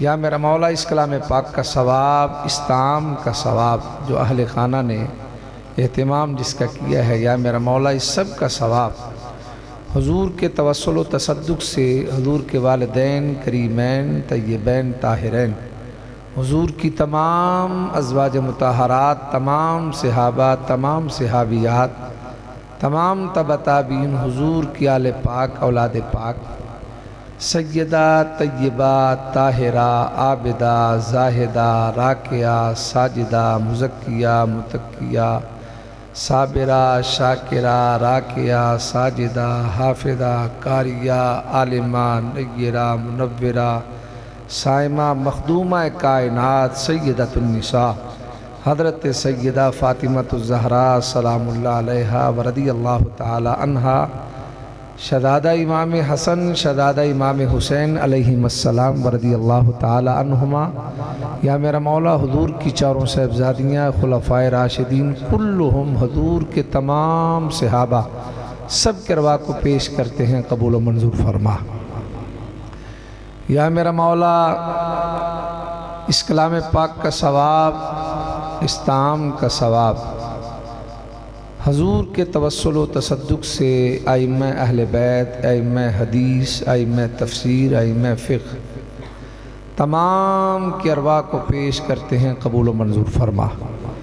یا میرا مولا اس کلام پاک کا ثواب حضور کے توسل سے، حضور کے وسیلہ جلیلہ سے، سید الاسیاد فرد الافراد حضرت شیخ الملک بالجن علی الاطلاق بالاتفاق حضور شہنشاہ بغداد حضرت شیخ عبد القادر جیلانی حسنی حسینی جعفری بغدادی رضی اللہ تعالی عنہ، آپ کے روح کو پیش کرتے ہیں، قبول و منظور فرما۔ یا میرا مولا اس کلام پاک کا ثواب، اس تعام کا ثواب خصوص بالخصوص محمد ارشد صاحب اور ان کے بیٹے محمد فیصل جاوید صاحب مرحوم اور محمد ارشد صاحب کی اہلیہ محترمہ، یا میرا مولا ان کے ارواح کو بخشتا ہوں، قبول و منظور فرما۔ میرا مولا ان کو فردوس کے بالا خانوں میں اعلیٰ مقام عطا فرما۔ یا میرا مولا انہیں اپنی بخشش میں ڈھانپ لے۔ یا میرا مولا ان کی قبر کو بقعہ نور بنانا۔ یا میرا مولا ان کی قبر کو بقعہ نور بنانا۔ یا میرا مولا ان کی قبر کو منارہ نور بنانا۔ یا میرا مولا قبر کی وحشت سے بچانا۔ یا میرا مولا عذاب قبر سے بچانا۔ یا میرا مولا ان کی قبروں کو ٹھنڈا فرمانا۔ یا میرا مولا جنت سے ٹھنڈی ہوا نصیب فرمانا، ان کا ٹھکانہ جنت بنانا، ان کی قبروں کو تا حد نگاہ وسیع و کشادہ فرمانا۔ یا میرا مولا دنیا پہ رہتے ہوئے بتقاضہ بشریت کی گناہ غلطی ہو گئی ہو، حضور کی زلفوں کا واسطہ ہے، معافی عطا فرمانا۔ یا میرا مولا جتنے یہاں احباب تشریف فرما ہیں، یا میرا مولا ان میں سے کسی کا بھائی، کسی کا بیٹا، کسی کی بیٹی، کسی کا باپ، کسی کی والدہ دنیا پر اب نہیں، یا میرا مولا ان کے ارواح کو بخشتے ہیں، قبول و منظور فرما۔ خصوصاً ہمارے بھائی حاجی محمد ادریس صاحب، ان کے پھوپھوزاد بھائی حاجی مبارک علی صاحب، پچھلے دنوں میں انتقال ہوا ان کا، ان کے روح کو بھی بخشتے ہیں، قبول و منظور فرما۔ اور میرے بڑے پیارے، بڑا پیارا رشتہ تھا، بڑے پیارے دوست جناب محترم عزت مآب پیکر شرافت و اخلاص و محبت کرنل ریٹائرڈ علی احمد اوان صاحب، ان کے بڑے لاڈلے چھوٹے بھائی ملک فدا حسین مرحوم، اللہ تعالیٰ ان کی بخشش فرمائے، اگر بخش دیا ہے درجات میں بلندیاں فرمائے۔ یا میرا مولا اہل خانہ کو رنج و غم کے اسباب سے بچا۔ یا میرا مولا ہم سب کو تلہف اور تعصف سے بچا۔ یا میرا مولا حضور کے نالین پاک کے تصدق سے ہم تیری بارگاہ میں ملتجی ہیں، یا میرا مولا ہمارے قول اور فعل میں جو تضاد ہے اسے ختم فرما، ہمارے سینوں سے نفرتیں قدورتیں دور فرما، ہمارے سینوں کو امن کا گہوارہ بنا۔ یا میرا مولا یہ جو ملکی حالات بنے ہوئے ہیں، یا میرا مولا اپنے حبیب لبیب جناب محمد عربی کے واسطے سے یا میرا مولا ان کو بہتر فرما، یا میرا مولا کوئی ہمیں عادل سرکار کا غلام حکمران عطا فرما، یا میرا مولا عالم اسلام کی خیر فرما، مصطفی انقلاب کا جو سورج ہے اسے طلوع فرما، یا میرا مولا اس ملک پاکستان میں کالی کملی والے مصطفیٰ کریم صلی اللہ علیہ وآلہ وسلم کے نظام کا نفاذ فرما۔ کریمہ ببخشائے برحال ماں کہ ہستم اسیر کمند ہوا، ندارم غیرست فریاد رستوئی آسیاں را خطا بخش و بس، نگہدار ماں راز راہ خطا خطا در گزارو ثوابم نما، رے رحمت دامی برسا مولا کھیتی ہیر سو امید دی ہری کر دے، میرے مولا نیکی نہیں کی تھی بے شک ہاں مجرم امتی محبوب دا سمجھ کے بری کر دے۔ یا میرا مولا اس محفل پاک میں جتنے بیمار اشخاص بیٹھے ہیں، یا میرا مولا حضور کے ذکر پاک کا صدقہ، آج حضرت قاضی عباس علمدار کی ولادت کا صدقہ، یا میرا مولا سب کو صحت کاملہ عاجلہ عطا فرما۔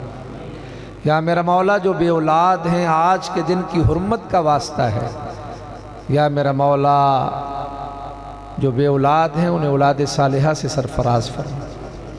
یا میرا مولا حضور کے نالین پاک کا صدقہ ہماری اولادوں کا مستقبل روشن فرما، ہم سب کو 5 وقت با جماعت نمازی بنا۔ یا میرا مولا حضور کے نالین پاک کا صدقہ سب سے بڑی دعا، یا میرا مولا ہم سب کا خاتمہ ایمان پہ فرما، ہم سو جائیں یا مصطفیٰ کہتے کہتے، کھلے آنکھ صلی اللہ کہتے کہتے، وصلی اللہ تعالی علی حبیبہ محمد وعلی آلہ واصحابہ اجمعین برحمتک یا ارحم الراحمین۔